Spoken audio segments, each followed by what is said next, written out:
Crystal जालक और एकक कोष्टिका, ये हमको देखना है ना। तो पहले हम किसको पढ़ते हैं भाई? क्रिस्टल जालक को, है ना। इसको अंग्रेजी में क्या बोलते हैं? क्रिस्टल लैटिस बोलते हैं। तो चलते हैं क्रिस्टल जालक के पास, क्या होता है उसको देखना है।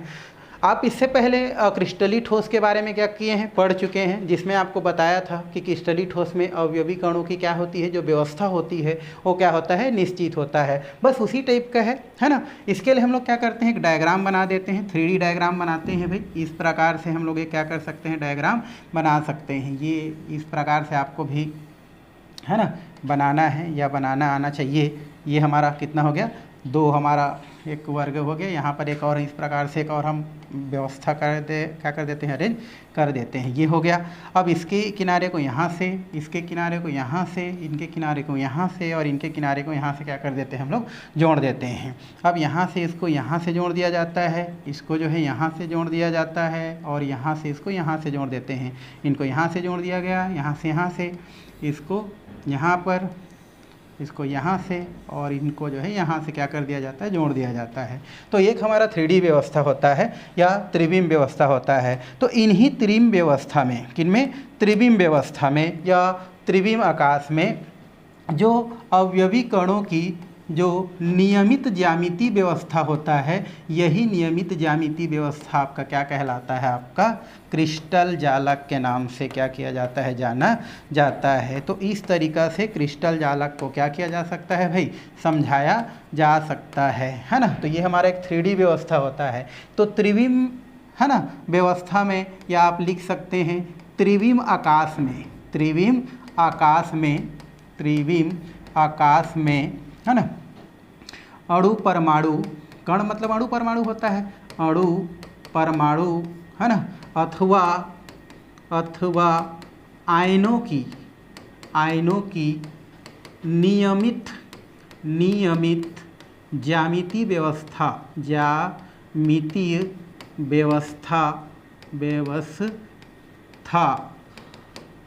को हम क्या कहते हैं भाई? क्रिस्टल जालक कहते हैं, क्रिस्टल जालक कहते हैं। तो इस तरीक़ा से हम क्रिस्टल जालक को क्या कर सकते हैं? बता सकते हैं कि त्रिविम में, किसमें? त्रिविम में कणों की, है ना, कण कौन कौन से होते हैं भाई हमारा? तो कण आपका होते हैं, आपका अणु परमाणु आयन होते हैं। तो अणु परमाणु अथवा आयनों की नियमित जो क्या होता है? हमारा ज्यामितीय व्यवस्था होता है, वही आपका क्या कहलाता है? क्रिस्टल जालक कहलाता है। क्वेश्चन पूछता भी है कि क्रिस्टल जालक क्या है, तो आपको क्या बताना है? त्रिविम आकाश में, है ना, अणु परमाणु या आयनों की जो नियमित ज्यामितीय व्यवस्था होता है, वो आपका क्या कहलाता है? आपका क्रिस्टल जालक कहलाता है। तो ये तो बात हो गया किसका? क्रिस्टल जालक का। अब इस क्रिस्टल जालक के अपने कुछ क्या है? हमारे लक्षण हैं, उसको हमको देखना है। इसका लक्षण की हम बात करें, जैसे इसमें हम फर्स्ट लक्षण लिखते हैं, तो फर्स्ट लक्षण ये बोलता है कि ये जो त्रिविम व्यवस्था आपको दिख रहा है, इस त्रिविम व्यवस्था में जो कण हैं, उन कणों को एक बिंदु के रूप में क्या किया जाता है? दर्शाया जाता है। और वो जो बिंदु होता है वो जालक बिंदु के नाम से क्या किया जाता है? जाना जाता है। तो कणों की जो त्रिविम व्यवस्था है या त्रिविम व्यवस्था है, उसमें कणों को किससे दर्शाया जाता है भाई? एक बिंदु के रूप में दर्शाया जाता है, और वही आपका क्या कहलाता है? जालक बिंदु कहलाता है। तो यहाँ पर लिख सकते हैं त्रिविम व्यवस्था में, है ना, त्रिविम व्यवस्था में, त्रिविम व्यवस्था में, है ना, कणों को एक किसके रूप में? बिंदु के रूप में, बिंदु के रूप में क्या किया जाता है?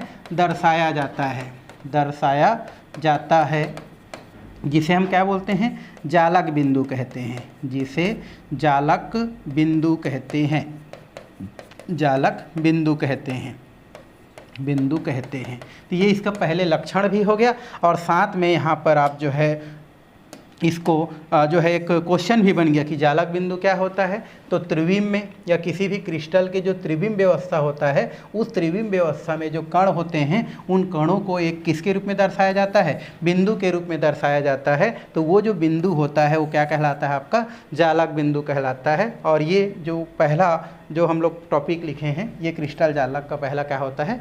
लक्षण होता है। तो ये तो हो गया हमारा पहला लक्षण जिससे हमको एक क्वेश्चन भी मिल गया, जालक बिंदु क्या होता है। दूसरा, अगर हम इसमें लक्षण की बात करें तो जितना भी जो जालक बिंदु होता है वो एक अवयवी कण को क्या करता है, प्रदर्शित करता है। तो यहाँ पर लिख सकते हैं कि प्रत्येक जालक बिंदु है ना, अवयवी कण को क्या करता है, दर्शाता है। अवयवी कण है ना, कणों को क्या करता है, दर्शाता है। ये इसका कौन सा लक्षण हो गया भाई, दूसरा लक्षण हो गया कि इसमें आपको जितना भी जालक बिंदु दिख रहा है ये सब क्या है, हमारे कण के रूप में जो दिख रहे हैं वो क्या है, हमारे जालक बिंदु है। तो प्रत्येक जो जालक बिंदु होता है वो एक अवयवी कण को क्या करता है, प्रदर्शित करता है। मतलब अवयवी कण मतलब क्या होता है, अणु परमाणु या आयन को दर्शाता है। तो ये हमारा कौन सा लक्षण हो गया भाई, दूसरा लक्षण हो गया। तीसरा, अगर हम लक्षण की बात करें तो तीसरा जो लक्षण होता है, इसमें तीसरा लक्षण की बात करें तो प्रत्येक जालक बिंदु को अगर हम क्या कर दें, जोड़ दें। मान लो हमारे पास यहाँ पर बहुत सारा क्या है, जालक बिंदु 1 2 3 4 है ना, ऐसे जालक बिंदु है। तो यदि हम जालक बिंदु को आपस में क्या कर देते हैं, जोड़ देते हैं इस तरीक़ा से, तो उससे अगर एक पंक्तिनुमा संरचना क्या होता है, प्राप्त होता है। तो उस स्थिति में ये हमारा एक विमीय संरचना के नाम से क्या किया जाता है, जाना जाता है।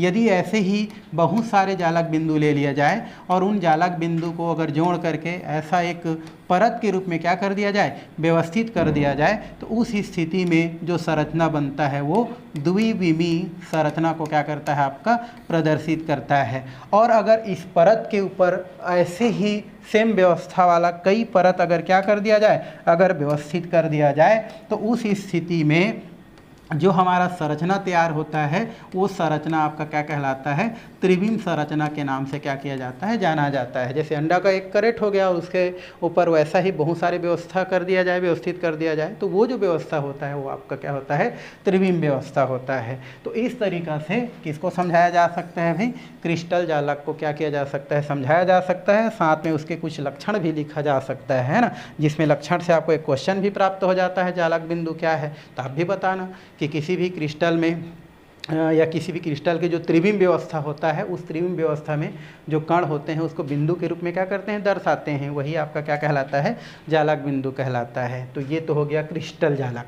अब हम किसके पास चलते हैं, एकक कोष्ठिका के पास चलते हैं। ठीक है, तो चलते हैं भाई आगे की ओर, किसके पास, एकक कोष्ठिका है ना, या इसी को हम बोलते हैं एकक सेल और अंग्रेजी में बोलते हैं यूनिट सेल। ये क्या होता है, इसको हमको क्या करना है, देखना है। ठीक है, तो अभी जैसे मैं आपको क्या बताया था, अभी एक चित्र बनाए थे हम लोग। कौन सा वाला चित्र बनाए थे, जैसे एक हम सिंपल सा चित्र आपको बना के फिर से बता देते हैं भाई, है ना, क्या होता है। रुको, इसको थोड़ा सा यहाँ से हम लोग जमा देते हैं। ठीक है, ओके। अब यहाँ पर हम लोग क्या करते हैं, फिर से वही चीज़ दोहराते हैं थोड़ा सा, है ना। फिर आगे की ओर क्या करेंगे, हम लोग पढ़ाई करेंगे। ये हो गया, फिर यहाँ से इस प्रकार से कर देते हैं, ये हो गया। यहाँ से इसको मिला दिया जाए, इसको मिला दिया जाए, इसको मिला दिया जाए, यहाँ मिला दिया जाए, फिर इसको यहाँ से यहाँ, यहाँ से यहाँ और यहाँ से यहाँ कर दिए। इसको हम लोग जोड़ दिए, इसको जोड़ दिए। अब यहाँ से यहाँ हो गया, इसको यहाँ से मिला दिए, इसको यहाँ से मिला दिए, इसको आपस में क्या कर दिए, जोड़ दिए। पहले भी किए थे हम लोग। अब इसमें हम लोग कणों को क्या कर देते हैं भाई, व्यवस्थित कर देते हैं। ठीक है, चलिए एक हो गया हमारा यहाँ। फिर सब कण को क्या कर दिए, इस प्रकार से व्यवस्थित कर दिए, है ना। इससे पहले भी किए थे हम लोग, है ना, किसमें, क्रिस्टल जालक में। तो ये हमने कणों को क्या कर दिया, व्यवस्थित कर दिया।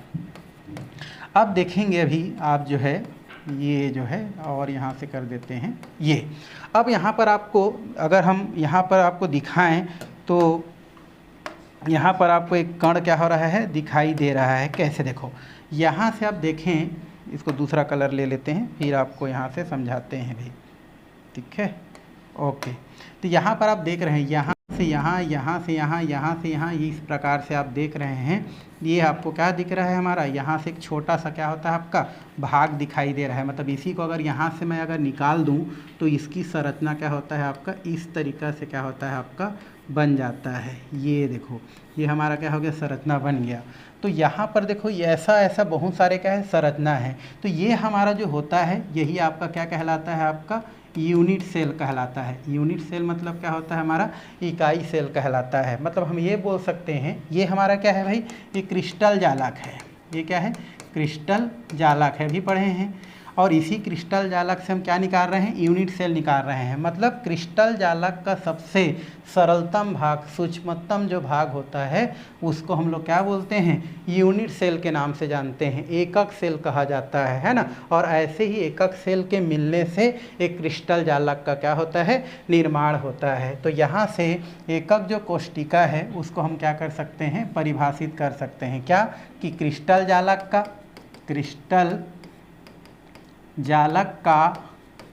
का सबसे सरलतम भाग, या इसी को सूक्ष्मतम बोल सकते हैं, सूक्ष्मतम भाग को, सूक्ष्मतम है ना, भाग को क्या बोलते हैं हम लोग, एकक कोष्टिका कहते हैं, है ना। सूक्ष्मतम भाग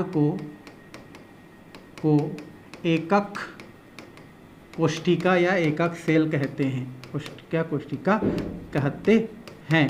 और ऐसे ही एकक कोष्टिका के बार बार मिलने से क्या बनता है, हमारा क्रिस्टल जालक बनता है। तो ये तो हो गया हमारा किसका भाई, हमारा ये हो गया यूनिट सेल की क्या हो गया, परिभाषा हो गया। तो ये इस प्रकार से क्वेश्चन पूछता है, अगर आपको एकक सेल या यूनिट सेल क्या होता है तो बता सकते हैं कि क्रिस्टल जालक के सबसे सूक्ष्मतम भाग को हम क्या कहते हैं, हम लोग जो है एकक कोष्टिका कहते हैं। और ऐसे ही सेल के मिलने से क्या बनता है, हमारा एक क्रिस्टल जालक का निर्माण होता है। तो ये हो गया भाई एकक कोष्टिका। अब यहाँ पर जो एकक कोष्टिका है, इस एकक कोष्टिका को दर्शाने के लिए, इस एकक कोष्टिका को दर्शाने के लिए, उसको परिभाषित करने के लिए इसका कुछ क्या है, प्रांचल है, ठीक है। तो उसको हमको थोड़ा सा क्या करना है, अभी समझना है। तो एकक कोष्टिका के हमको प्रांचल है, तो ये प्रांचल क्या करता है, तो ये जो प्रांचल होता है, ये एकक कोष्टिका जो होता है, अभी हम लोग जिसको देखें, इस एकक कोष्टिका की को क्या करता है, परिभाषित करता है। इसको पुनः हम लोग चित्र बना के समझते हैं।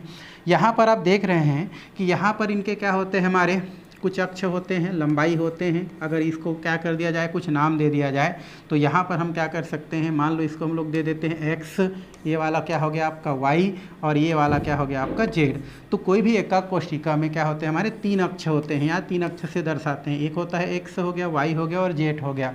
तो ये जो तीनों अक्ष दिखाई दे रहे हैं, ये तीनों अक्ष की जो लंबाई है उनको दर्शाने के लिए हम लोग कुछ क्या करते हैं, प्रांचल का या कुछ मान का उपयोग करते हैं। जैसे यहाँ पर एक्स की लंबाई को दर्शाने के लिए यहाँ पर एक जो है हम सिंबल शो करते हैं, वो कहता है ए। यहाँ पर वाई वाले अक्ष को दर्शाने के लिए हम लोग बी एक जो है मात्रक प्रयोग करते हैं, और जेड वाला को दर्शाने के लिए हम किसका प्रयोग करते हैं, सी का उपयोग करते हैं। तो इस प्रकार से एक्स अक्ष, वाई अक्ष और जेड अक्ष को दर्शाने के लिए हम लोग जो है 3 चीज़, ए, बी और ये जो सी होता है, इन तीनों का उपयोग किया जाता है। तो इस तरीक़ा से ये जो तीनों होते हैं वो आपका एकक कोशिका के क्या कहलाते हैं, प्रांचल कहलाते हैं, जिसको क्रमशः हम ए, बी और सी से क्या करते हैं, दर्शाते हैं। और ये जो होता है वो अक्षों के लंबाई को क्या करते हैं, शो करते हैं।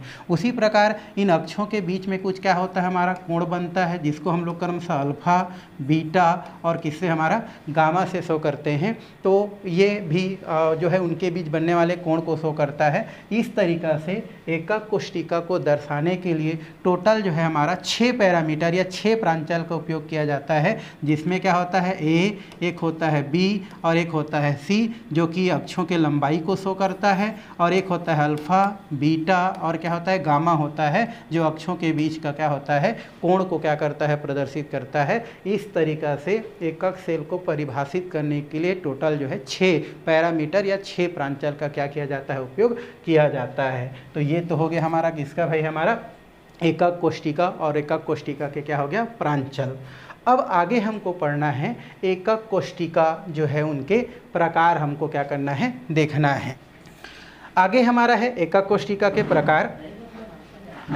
एकक कोशिका के प्रकार, तो एकक कोशिका या एक यूनिट सेल का हमको देखना है प्रकार। यूनिट सेल जो होता है हमारा, यहाँ पर इसको जो है 2 भागों में क्या किया गया है, बांटा गया है। पहला होता है हमारा सरल, है ना, घनी सेल बोल सकते हैं इसको, सरल घनी सेल, है ना, या एकक सेल बोल सकते हैं।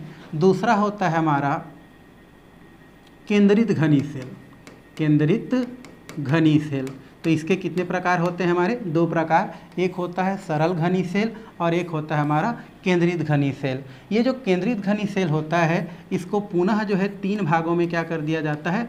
बांट दिया जाता है। एक होता है हमारा फलक केंद्रित घनी सेल, फलक केंद्रित घनी सेल बोल सकते हैं या एकक सेल बोल सकते हैं। एक होता है हमारा अंतः केंद्रित घनी सेल, अंतः केंद्रित घनी सेल, और एक थर्ड होता है हमारा अंतीय, है ना, केंद्रित घनी सेल। तो इसके कितने प्रकार हो गए? हमारा 3 प्रकार। कौन कौन से? फलक केंद्रित, अंतः केंद्रित और अंत्य केंद्रित। फलक जो केंद्रित होता है इसको हम लोग क्या बोलते हैं? फेस सेंटर्ड, है ना, फेस सेंटर्ड के नाम से जानते हैं। अंतः वाला जो होता है इसे हम लोग देखें तो इसको जो है बॉडी सेंटर के नाम से जानते हैं, बॉडी सेंटर्ड के नाम से जाना जाता है। और अंत्य जो होता है उसको इंड सेंटर्ड के नाम से क्या करते हैं? जानते हैं। इसको शॉर्ट फॉर्म में लिखें तो इसको FCC कहा जाता है, इसको जो है BCC कहा जाता है और इसको जो है ECC कहा जाता है। तो इस तरीक़ा से इसको हम प्रकार में क्या कर सकते हैं? बांट सकते हैं, है ना। देखते हैं यहाँ पर हम लोग देख रहे हैं पहला हमारा प्रकार क्या है? आद्य या सरल घनी सेल होता है। दूसरा क्या होता है? केंद्रीय घनी सेल या एकक सेल होता है। और इसके कितने प्रकार हैं हमारे? इसके हमारे 3 प्रकार हैं। एक है फलक केंद्रित, एक है अंतः केंद्रित और एक होता है हमारा अंत्य केंद्रित। तो इन सब को हमको क्या करना है? 1 बाय 1 करके क्या करना है? आपको समझना है, ठीक है। पहले हम किसके पास चलते हैं भाई? हम लोग पहले आद्य या सरल घनी सेल के पास चलते हैं। आद्य सरल घनी सेल क्या होता है इसको हमको देखना है। एकदम सरल है भाई, इसमें ज़्यादा कुछ नहीं है। आद्य या सरल घनी जो सेल होता है इसका मतलब ये है कि इस प्रकार का जो सेल होते हैं उस सेल में अवयवी जो कण हैं वो कहाँ पर होते हैं? इनके कोनों पर व्यवस्थित होते हैं, है ना। यदि अवयवी कण कहाँ पर व्यवस्थित रहे?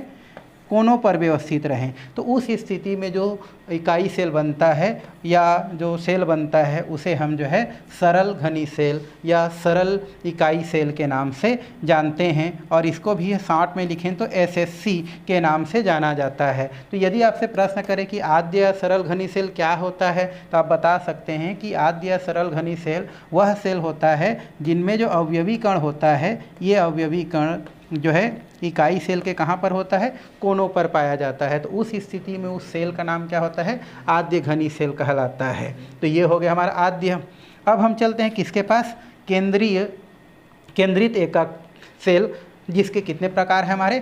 3 प्रकार हैं। अभी 3 प्रकार देखें, फलक, अंतः और क्या? अंत्य। तो इसको हमको देखना है। पहले किसके पास चलते हैं? फलक केंद्रित। फलक केंद्रित का मतलब क्या होता है? इस प्रकार का जो सेल होता है अर्थात इस प्रकार के जो एकक सेल होते हैं इस एकक सेल में जो अवयवी कण होते हैं ये अवयवी कण कोनों पर, है ना, इसके कहाँ पर? कोनों पर। कोनों के अलावा इनके फलक पर क्या होते हैं? जब व्यवस्थित रहते हैं तो उस स्थिति में जो हमारा सेल बनता है उस सेल को हम क्या बोलते हैं? फलक केंद्रित घनी सेल कहते हैं। परिभाषा यही है भाई, आपको अलग से जो है यहाँ पर लिख के नहीं बताया जा रहा है। अगर आपसे प्रश्न पूछ देता है तो आपको यही लिखना है कि फलक केंद्रित घनी सेल क्या है या फलक केंद्रित इकाई सेल क्या है। तो आप लिख सकते हैं कि इस प्रकार के जो इकाई सेल होते हैं उनमें जो अवयवी कण होते हैं वो कहाँ पर? कोनों पर और कहाँ पर? फलकों पर क्या होते हैं? जब व्यवस्थित होते हैं तो उसे हम क्या बोलते हैं? फलक केंद्रित, या इसी को शॉर्ट फॉर्म में क्या बोलते हैं? FCC घनी सेल के नाम से जानते हैं भाई। तो ये हो गया आपका फलक केंद्रित। अब यहाँ पर हम देख रहे हैं अंतः केंद्रित क्या होता है। तो अंतः केंद्रित के लिए फिर से हम लोग एक इकाई सेल बना देते हैं यहाँ पर, है ना। तो ये हम लोग यहाँ पर क्या कर दिए? बना लिए। अब इसको भी हमको परिभाषित करना है। तो ये अंतः केंद्रित ये बोलता है कि इस प्रकार के जो सेल में या इस प्रकार के जो इकाई सेल हैं इसमें अवयवी जो कण होता है वो कहाँ पर? कोनों पर, है ना। कोनों के अलावा कहाँ पर? सेंटर में जब क्या होता है? पाया जाता है। तो उस स्थिति में हमारा जो क्या बनता है? जो सेल बनता है इकाई सेल उसे हम क्या बोलते हैं? अंतः केंद्रित, या इसी को बोला जाता है काय केंद्रित। और शॉर्ट फॉर्म में क्या बोलते हैं इसको? BCC, है ना, बॉडी सेंटर्ड क्यूबिक सेल के नाम से जानते हैं। तो ये हो गया हमारा अंतः केंद्रित, है ना। इसको भी अगर आपसे पूछे तो यही बोलना है भाई कि अंतः केंद्रित वह इकाई सेल होता है ना, जिसमें अवयवी कण कहाँ पर, कोनों पर और क्या बीच में क्या होता है, पाया जाता है। तो उस स्थिति में जो सेल बनता है उसे बीसीसी या हम क्या बोलते हैं उसको, अंतः केंद्रित एकक सेल के नाम से जानते हैं। एक है हमारा अंत्य केंद्रित। अंत्य केंद्रित क्या होता है, तो इसके लिए भी हम लोग क्या करते हैं, पुनः एक डायग्राम बना देते हैं भाई। अंत्य केंद्रित में क्या होता है, जो अवयवी कण होता है, अवयवी जो कण होता है वो कहाँ पर हमारा, कोनों पर, कोनों पर और कोनों के अलावा कोई भी जब दो फलकों पर क्या होता है, व्यवस्थित रहता है, तो उस स्थिति में जो हमारा सेल बनता है उसे हम क्या बोलते हैं, अंत्य, या इसी को बोलते हैं इंड, या इसी को बोला जाता है ईसीसी, घनी सेल के नाम से या एकक सेल के नाम से क्या किया जाता है, जाना जाता है। तो इस तरीक़ा से एकक कोशिका की परिभाषा, उसके प्रांचल और उनके प्रकारों को क्या किया जा सकता है, समझाया जा सकता है। ये जो इकाई सेल का जितना भी हम लोग प्रकार देखे हैं, ये सभी प्रकार जो है कणों की व्यवस्था के आधार पर होता है, कणों की व्यवस्था के आधार पर होता है ना। अब देखेंगे एकक कोशिका में अवयवी कणों की क्या देखना है, हमको संख्या देखना है। अभी हम लोग इससे पहले पढ़े हैं कि एकक कोशिका होता क्या है, तो ये हमारा अभी देखे हैं एकक कोशिका। ये जो एकक कोशिका होता है इसमें आपको दिखने में बहुत सारे क्या होते हैं, हमको कण दिखाई देता है। जैसे हम लोग सरल घनी सेल की ही अगर हम बात करें तो इसमें आपको जो है 8 कण देखने को मिलता है, जो कि सेल के क्या होता है, कोनों पर पाया जाता है। लेकिन वास्तविकता कुछ और है। ये जो हमारे 8 कण जो दिख रहे हैं वो देखा जाए तो ये इसी इकाई सेल का नहीं होते हैं, बल्कि इन कणों का जो है ऐसे ऐसे और जो क्या होते हैं, इकाई सेल होते हैं, उसके साथ उनका क्या होता है, साझेदारी होता है। कहने का मतलब ये है, ये जो इकाई सेल होता है, ये इकाई सेल कहाँ से प्राप्त होता है, हमको क्रिस्टल जालक से प्राप्त होता है। और क्रिस्टल जालक में ऐसे ऐसे बहुत सारे क्या होते हैं, इकाई सेल होते हैं। अर्थात इकाई सेल में जो कण आपको दिखाई देता है वो कण जो है एक ही इकाई सेल के न हो करके वैसे वैसे और बहुत सारे इकाई सेल के साथ क्या रहता है, उनका साझा होता है। इस कारण से उनमें जो कणों की संख्या जो दिखाई देती है वो जितना होना चाहिए उतना नहीं होती है। तो उसी को हमको यहाँ पर क्या करना है, समझना है। जैसे यहाँ पर अगर हम कोनों वाला की बात करें तो कोनों में आपको टोटल अभी देखें तो आपको 8 कण दिखाई देता है, लेकिन इनमें से जो 8 कण दिख रहे हैं उनमें से प्रत्येक जो कण होता है वो अन्य कणों के साथ या अन्य 8 जो हमारे क्या होते हैं, इकाई सेल होते हैं, उनके साथ क्या होते हैं, वो साझित होते हैं। जैसे आपको यहाँ पर कितने कण, 8 कण दिखाई दे रहे हैं, लेकिन इसमें से जितना कण आपको दिख रहा है ये कण ऐसे ऐसे और 8 सेल के साथ क्या रहता है, वो साझित रहता है। इसलिए उसको जो है 1/8 से क्या करते हैं, 100 करते हैं। तो ये इस प्रकार से लिखा जाता है। जैसे कोनों पर कितना दिख रहा है, आपको 8 दिख रहा है, और प्रत्येक कण ऐसे ही यूनिट सेल जैसे है ना 8 यूनिट सेल के साथ साझित रहता है। तो उस स्थिति में उसको जो है 1/, किससे दर्शाते हैं, 8 से क्या करते हैं, दर्शाते हैं। तो इस प्रकार से अगर हम दर्शा दें तो काटते हैं तो हमारा मान जो है कितना प्राप्त होता है, 1 प्राप्त होता है। अर्थात यहाँ पर कोनों पर जो कण दिखाई देता है उन कोनों पर के प्रत्येक कण जो है अन्य 8 यूनिट सेल के साथ क्या रहता है, साझित रहता है। तो कोनों पर पाए जाने वाले कण को हम लोग क्या करते हैं, 8 × 1/8 से क्या किया जाता है, लिखा जाता है। ठीक है, ये हो गया। अगर हम फलक की बात करें तो फलक ये है हमारा, ये जो फलक पर पाए जाने वाले जो कण होता है ना, टोटल आपको जो है 6 फलक यहाँ पर जो है यूनिट सेल में दिखाई देता है। ये हमारा कितना फलक है, 6 फलक। कहाँ कहाँ पर देख सकते हैं, ये हो गया पहला, ये हो गया दूसरा, ये हो गया तीसरा, ये हो गया चौथा, ये हो गया आपका 5वां और ये हो गया 6वां। तो टोटल हमारा एक यूनिट सेल में कितना फलक दिखाई देता है भाई, 6 फलक दिखाई देता है। लेकिन जो फलक रहता है उस फलक पर पाए जाने वाला जो कण होता है उनका साझेदारी जो है 2 यूनिट सेल के साथ रहता है। इसलिए उसको एक ही यूनिट सेल के ना मान करके उसको हम लोग कितना मानते हैं, 2 यूनिट सेल के साथ मानते हैं। तो एक का साझा कितना के साथ है, 2 के साथ है। इसलिए जो है फलक पर पाए जाने वाले कण को जो है हम लोग कितना से दर्शाते हैं, 1/2 से दर्शाते हैं। 1/2 का मतलब ये होता है कि जितना फलक में आपको कण दिख रहा है उस कण का साझेदारी वैसे ही 2 यूनिट सेल के साथ रहता है ना। मतलब आधा एक यूनिट सेल का और आधा इस यूनिट सेल का, इसलिए 1/2 से उसको शो करते हैं। और टोटल फलक कितना होता है हमारा, 6 होता है। इसलिए इसको जो है 6 × 1/2 से शो करते हैं। तो ये स्थिति जो है हमको कहाँ पर देखने को मिलता है भाई, ये आपको जो है फलकों पर क्या होता है, देखने को मिलता है। अब हम देखें अगर भुजा की बात करें तो जो भुजा होता है हम उसकी हम चर्चा करें। भुजा भी मैं आपको बताया था, टोटल एक यूनिट सेल में 12 भुजा होता है। जैसे 1 हो गया, है ना, उसके अलावा आपका ये 2 हो गया, 3 हो गया, 4 हो गया, 5 हो गया, 6 हो गया, 7 हो गया, 8 हो गया, 9 हो गया, 10 हो गया, 11 हो गया और ये कितना हो गया, 12 हो गया। तो एक यूनिट सेल में 12 आपको भुजा दिखाई देता है। और यहाँ पर अगर कोई कण रहे तो वो जो कण होता है वो टोटल हमारा कितना होता है, 12 भुजा होता है। और यहाँ पर कोई जो कण होता है वो कण ऐसे ऐसे अन्य और जो है इसको लेकर मतलब 4 यूनिट सेल के साथ साझित रहता है। मतलब ये जो कण होता है, एक तो ये हो गया और ऐसे 3 और के साथ साझित रहता है। मतलब इस कण का टोटल साझेदारी जो होता है वो 4 यूनिट सेल के साथ होता है। इस कारण इसे हम क्या लिखते हैं, 12 इंटू जो है क्या लिखते हैं, 1/4 लिखते हैं। और इन्हीं के आधार पर सरल घनी सेल में कितना अवयवी कण होता है, फलक केंद्रीय में कितना अवयवी कण होता है और अंतः केंद्रीय में कितना अवयवी कण होता है, उसको क्या किया जाता है, निकाला जाता है। तो हम पहले किसके पास चलते हैं भाई, हम चलते हैं फलक जो है केंद्रित या सरल केंद्रित घनी सेल में कितना अवयवी कण है उसके पास चलते हैं। इसके लिए आपको क्या करना है, चित्र बनाना है, जो हम पहले क्या कर चुके हैं, पढ़ चुके हैं। तो सरल घनी सेल क्या होता है हमारा, तो सरल घनी सेल क्या होता है, जिसमें अवयवी जो कण होता है, ये अवयवी कण कहाँ पर होता है भाई, हमारा कोनों पर होता है। उसको ही हम क्या बोलते हैं, सरल घनी सेल कहते हैं। ये हम पहले पढ़ चुके हैं। अब इस सेल में कितना अवयवी कण होता है उसको आपको देखना है। तो ये हमारा कोनों पर ही है ना। अभी जैसे पढ़ें कोनों पर, तो कोनों पर टोटल कितने कण दिखाई देता है, 8 कण दिख रहा है। और अभी मैं आपको बताया कि जो एक जो कण होता है वो 8 अन्य यूनिट सेल के साथ क्या रहता है, साझित रहता है। तो इस प्रकार से अगर 8 एकम 8 कर दिया जाए तो यहाँ पर कितना कण प्राप्त होता है, टोटल जो है 1 कण प्राप्त होता है। तो इसके आधार पर ये बताया जा सकता है कि एसएससी जो होता है ना, एसएससी या सरल घनी सेल होता है, उसमें अवयवी कणों की संख्या कितनी होती है, हमारी 1 होती है। ये आपको ध्यान में रखना है। अब हम चलते हैं फलक केंद्रित के पास। फलक केंद्रित में अवयवी कणों की संख्या निकालने के लिए आपको फलक केंद्रित क्या है ये आपको पता होना चाहिए, है ना। इसके लिए आपको जो है परिभाषा और चित्र दोनों पता होना चाहिए। फलक केंद्रित क्या होता है, जिसमें अवयवी कण जो होते हैं वो कहाँ पर होते हैं भाई, हमारा ये कोनों पर होते हैं। और कोनों के अलावा कहाँ पर होते हैं, फलकों पर होते हैं, है ना। उसे हम लोग क्या बोलते हैं, फलक केंद्रित घनी सेल कहते हैं। चूँकि आपको पता है कि कोनों पर टोटल हम देखें, कोनों पर टोटल कितना है हमारा, 8 है, हमारा टोटल हमारा 8 है। और आप जानते हैं एक कण कितना यूनिट सेल के साथ साझित रहता है भाई, 8 के साथ। तो इसको अगर हम काट दें तो यहाँ पर इसमें कितना कण मिल गया, 1 कण मिल गया।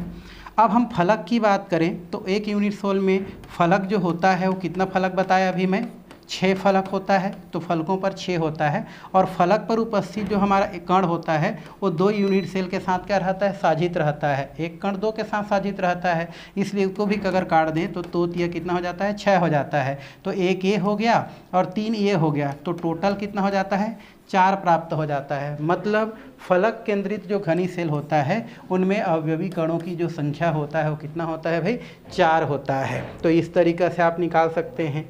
अगर बात करें हम लोग अंतः केंद्रित का, तो अंतः केंद्रित में क्या होता है हमारा, फिर से हम लोग क्या करते हैं, परिभाषा की ओर चलते हैं। ये हमारा क्या है, परिभाषा है भाई, ठीक है, ये हम लोग लिख दिए। परिभाषा ये कहता है कि अंतः केंद्रित जो घनी सेल होता है उनमें अवयवी जो कण होता है वो कोनों पर और कहाँ पर होता है, बीच में होता है। आपको पता है कोनों जो होता है, कोनों पर टोटल कितने कण होते हैं भाई, हमारा 8 कण होते हैं। और ये भी मैं बताया हूँ कि 8 वाला जो होता है वो 8 यूनिट सेल के साथ साझित रहता है। इस कारण इसे हम कितना से लिखते हैं, 1/2 से क्या 1/8 से क्या करते हैं, शो करते हैं। तो इसका मान कितना आ जाता है हमारा, =1 आ जाता है। और अगर हम बात करें सेंटर वाला का, तो सेंटर वाला जो है वो किसी के साथ साझित नहीं रहता है ना, वो बीच में रहता है। तो किसी के साथ, कोई यूनिट सेल के साथ साझा नहीं रहता है, इसलिए उसको हम लोग क्या करते हैं, जो केंद्र वाला होता है वो केंद्र किसी के साथ साझित नहीं रहता, इसलिए उसको हम लोग 1 लेते हैं। तो इस प्रकार से 1 और 1 कितना हो जाता है हमारा, 2 हो जाता है।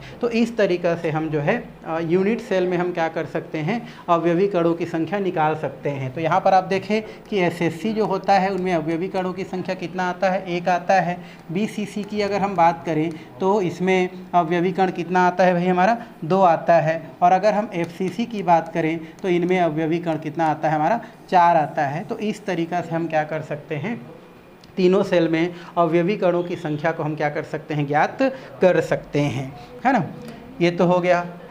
अब हम चलते हैं आगे की ओर थोड़ा सा, है ना। अब थोड़ा सा चर्चा कर लेते हैं हम लोग जो है सहसंयोजी ठोस के बारे में, ठीक है। सहसंयोजी ठोस के बारे में थोड़ा सा हम चर्चा करते हैं। सहसंयोजी ठोस में हम लोग दो चीज़ यहाँ पर लिए हैं, एक लिए हैं हम लोग हीरा और इसके बाद हम लोग एक लिए हैं ग्रेफाइट, ठीक है, ग्रेफाइट। ये थोड़ा सा इन दोनों के बारे में चर्चा करना है। किसके किसके बारे में? हीरा और ग्रेफाइट के बारे में। हीरा जो होता है और ग्रेफाइट जो होता है, ये दोनों के दोनों कार्बन के अपरूप होते हैं भाई, है ना। ये कार्बन के क्या है? हमारे अपरूप हैं। अपरूप मतलब होता है हमारा, अगर कोई पदार्थ प्रकृति में एक से अधिक रूपों में पाया जाता है तो वो उसके अपरूप कहलाते हैं, ठीक है। तो हीरा और ग्रेफाइट कार्बन के क्या होते हैं? हमारे अपरूप होते हैं। तो इन्हीं के बारे में थोड़ा सा चर्चा करना है, हीरा के बारे में और ग्रेफाइट के बारे में। तो पहले किसके पास चलते हैं हम लोग? हीरा के पास। हीरा क्या होता है? तो हीरा एक प्रकार के क्या है? सहसंयोजी ठोस होते हैं भाई। कैसा ठोस है ये? सहसंयोजी ठोस। अब सहसंयोजी ठोस का मतलब क्या होता है आपका? यदि एक से अधिक परमाणु के बीच, चूँकि कार्बन है और कार्बन अगर दूसरे कार्बन के साथ क्या करता है, अगर इलेक्ट्रॉनों का साझा करता है और साझा करने के बाद जो यौगिक बनाता है तो उसको हम लोग बोलते हैं सहसंयोजी यौगिक बोलते हैं। तो यहाँ पर क्या होता है? इलेक्ट्रॉनों का साझा होता है कार्बन कार्बन के बीच, इस कारण इसे हम सहसंयोजी ठोस कहते हैं। तो हमारा जो हीरा है, ये हीरा क्या होता है? सहसंयोजी ठोस होता है। और इस हीरा में जो कार्बन परमाणु होता है, ये हमारा सब क्या है? हमारे कार्बन परमाणु हैं। तो इस कार्बन परमाणु पर जो संकरण होता है वो कैसा होता है आपका? sp3 होता है। और प्रत्येक कार्बन परमाणु, इसमें जितना आपको कार्बन परमाणु दिख रहा है, प्रत्येक कार्बन परमाणु अन्य 4 कार्बन परमाणु से जुड़कर इस प्रकार से चतुष्फलकी ज्यामिति व्यवस्था में क्या होता है? व्यवस्थित रहता है ना। यह व्यवस्था इनमें क्या होता है? पाया जाता है। चूँकि आप जानते हैं कि कार्बन जो होता है, उस कार्बन की जो संयोजकता है वो कितना होता है आपका? 4 होता है। और 4 जो है, इसमें अन्य 4 कार्बन के साथ चारों जो संयोजकता है, मतलब चारों इलेक्ट्रॉन जो है वो क्या कर लेता है? पार्टिसिपेट कर लेता है। अर्थात इसमें कोई भी मुक्त इलेक्ट्रॉन नहीं बच पाता है, क्योंकि 4 संयोजकता कार्बन का है और वो चारों संयोजकता वो अन्य 4 कार्बन के साथ क्या कर देता है? खर्च कर देता है। मतलब चारों इलेक्ट्रॉन क्या हो गया आपका? जो है बंद हो बना लिया, इसलिए उसमें कोई भी मुक्त इलेक्ट्रॉन नहीं बचता है। इस कारण से जो हमारा हीरा होता है, ये हीरा हमारा क्या होता है? विद्युत का क्या होता है? कुचालक होता है। क्योंकि इसमें जो है जो कार्बन होता है, प्रत्येक कार्बन वो अन्य 4 कार्बन के साथ जुड़ करके एक त्रिविमी व्यवस्था में क्या होता है? त्रिविमी चतुष्फल की व्यवस्था में व्यवस्थित रहता है। इसके कारण से हीरा जो होता है वो काफ़ी क्या होता है आपका? कठोर होता है। तो इस तरीक़ा से जो हीरा है उसके बारे में क्या किया जा सकता है? बताया जा सकता है कि हीरा क्या होता है? एक सहसंयोजी ठोस होता है जिसमें कार्बन जो परमाणु होता है उसमें संकरण कैसा होता है? sp3 होता है तथा प्रत्येक कार्बन परमाणु अन्य 4 कार्बन परमाणु से जुड़ करके एक चतुष्फलकी ज्यामिति के रूप में क्या होता है? व्यवस्थित रहता है। इनकी अपनी क्या होती है? त्रिविम व्यवस्था पाई जाती है और उस त्रिविमी व्यवस्था के कारण ये काफ़ी क्या होती है? कठोर होती है। उसके अलावा अगर हम बात करें इसके सुचालकता का, तो इनमें चूँकि कार्बन की जो है चारों इलेक्ट्रॉन क्या हो जाती है? खर्च हो जाती है, मतलब कोई भी इलेक्ट्रॉन मुक्त नहीं बचती है। इस कारण से विद्युत की क्या होती है? हमारी कुचालक होती हैं।